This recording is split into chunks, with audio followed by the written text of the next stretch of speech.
नमस्कार मंडळी, मी पल्लवीच होम किचनमध्ये तुम्हा सर्वांचं खूप खूप मनापासून स्वागत. आज आपण वर्षभर टिकणारा मेथांबा तयार केलेला आहे. बघा, रंग किती छान आलेला आहे.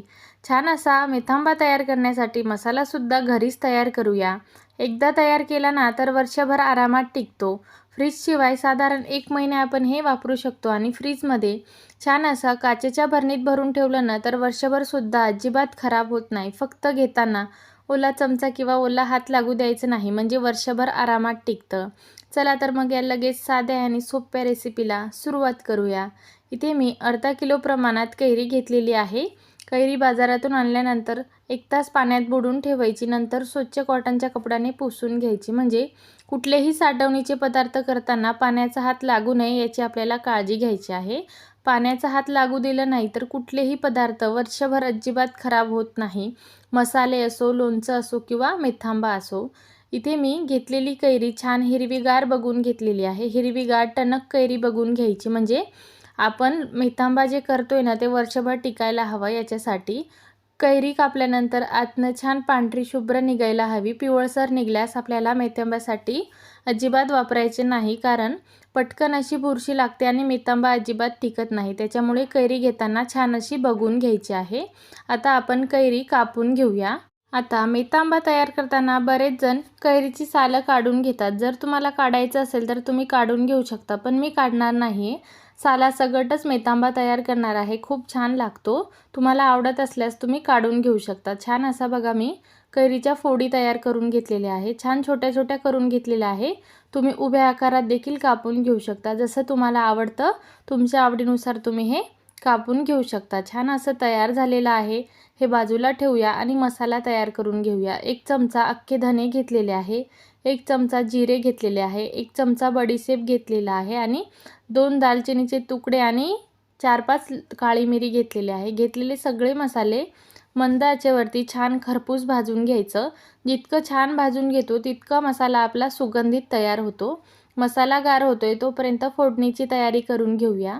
इथे मी गरजेनुसार तेल घेतलेलं आहे. तेल थोडं जास्त वापरायचं, म्हणजे तेल हे प्रिझर्वेटिव्हचं काम करतं.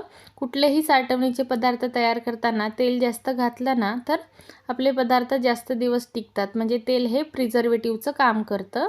आता आपलं तेल छान गरम झालेलं आहे. 1 चमचा मोहरी घालायची. मोहरी छान तडतडली की इथे मी 1 चमचा मेथीदाणा घातलेला आहे. मेथीदाणा घालून झालं की 1 चमचा इतकं कलोंजी घालून घ्यायची आणि 2 लाल मिरच्या घातलेल्या आहेत. तुम्ही हिरव्या मिरच्या देखील घालून घेऊ शकता, म्हणजे छान आंबट, गोड, तिखट खूप छान लागतं खायला. फोडणी छान खमंग करायची, म्हणजे मेथांबासुद्धा खमंग तयार होतो. तयार झालेल्या फोडणीत कैरी घालून घ्यायची आणि मस्त अशी परतून घ्यायची. एकसारखी फोडणी कैरींना लागली पाहिजे, म्हणजे सगळीकडनं सुगंध एकसारखा लागला जातो आणि फोडणीसुद्धा खमंग आपल्या कैरींना चांगली लागली जाते. आता आपण पाणी न घालता मेथांबा तयार करायची, म्हणजे वर्षभर टिकवायचं आहे तर पाणी अजिबात वापरायचं नाही. त्याच्यासाठी चवीपुरतं मीठ घालायचं. मीठ घातल्याने स्वतःचं पाणी सुटतो आणि आपली कैरी छान अशी शिजली जाते. आता इथे मी झाकण झाकून साधारण 5 मिनटं कैरी शिजवून घेणार आहे, कारण मी ही 15-20 दिवस किंवा महिन्याभरासाठी बनवून घेणार आहे. जर तुम्हाला वर्षभर टिकवायची असेल तर अजिबात झाकण न घालता आपल्याला ही शिजवून घ्यायची, म्हणजे पाण्याचा अंश जात नाही आणि आपली कैरीसुद्धा खराब होत नाही. तयार झालेला मसाला मिक्सरच्या भांड्यात घेतलं. थोडंसं हळद घालायचं, चवीपुरतं लाल तिखट घालायचं. इथे मी काश्मीरी लाल मिर्च पावडर वापरलेला आहे, म्हणजे रंग खूप छान येतो, कारण टेस्टसाठी आपण ऑलरेडी मिरची घातलेली आहे. आता आपण सगळे मसाले घालून झाले की मिक्सरला शक्य होईल तितकं बारीक वाटून घ्यायचं आणि छान असं आता बघा वाटून घेतलेलं आहे. आणि कैरीसुद्धा आपली मस्त अशी वाफेवर मी शिजवून घेतलेली आहे. बघा, मस्त अशी कैरी आपली 80% शिजलेली आहे. पूर्ण शिजवून घ्यायची नाही, कारण मसाला आणि गूळ किंवा साखर घातल्यानंतर सुद्धा आपण कैरी शिजवून घेणार आहोत. आता इथे मी अर्धा वाटी साखर घातलेला आहे. तुम्ही सेम प्रमाणात गूळ देखील घालून घेऊ शकता किंवा खडी साखर म्हणजे मिश्रीसुद्धा घालून घेऊ शकता. तयार केलेला मसाला बघा मी मिक्सरला छान बारीक करून घेतलेला आहे आणि इतकं छान सुगंध आहे ना मसाल्याचा. तुम्ही एकदा घरच्या घरी मसाला करून मेथांबा नक्की ट्राय करून बघा, खूप छान तयार होतो. आता तयार केलेला मसाला आणि साखर आपण छान असं मिक्स करून घेऊया. साखर आणि मसाले छान असे मिक्स करून झालेले आहे बघा. आता आपल्याला अजिबात झाकण न घालता हे शिजवून घ्यायचं आहे. साखर वितळेपर्यंत चांगला आपल्याला मेथांबा बघा शिजवून घ्यायचा आहे. आणि बघा किती छान असा साखरेचा पाक तयार झालेला आहे. छान असा पाक तयार झाला ना तर मेथांबा वर्षभर टिकतो. साखरसुद्धा आपलं हे प्रिझर्वेटिव्हचं काम करतं. छान असा व्यवस्थित पाक तयार करून घ्यायचा म्हणजे अजिबात वर्षभरसुद्धा मेथांबा खराब होणार नाही. एकतारी पाक येईपर्यंत शिजवून घ्यायचा. ओव्हर कुक करायचा नाही म्हणजे पाक कडक होतो आणि आपला मेथांबा चवीला अजिबात छान लागत नाही. छान असा रसरशीत ठेवायचा म्हणजे चवीलासुद्धा छान लागतो आणि वर्षभरसुद्धा असंच्या असंच राहतो. बघा छान असा मेथांबा तयार झाला.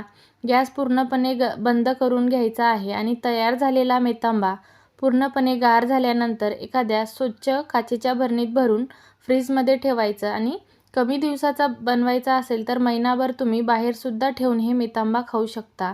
इतका छान तयार होतो ना, आंबट, गोड, तिखट खूप छान लागतो. आणि भाजी जरी नाही केली ना तरी जेवणासोबत तुम्ही हे 4-5 फोडी घेतलं ना तरीसुद्धा आरामात जेवण करू शकता. कारण जेवणाच्या ताटाची रंगत लोणच्यामुळेच येतो आणि हे मेथांबा इतकं छान चटपटीत तयार होतो ना. आणि बघा कैरीसुद्धा छान आतपर्यंत मऊसूत शिजलेली आहे. तुम्हीसुद्धा माझ्या या पद्धतीने घरी नक्की ट्राय करून बघा. रेसिपी कशी वाटली मला कमेंट करून सांगायला अजिबात विसरू नका. अशाच छान छान रेसिपीसाठी पल्लवीज होम किचनला सबस्क्राईब करायला अजिबात विसरू नका. पुन्हा भेटू. धन्यवाद.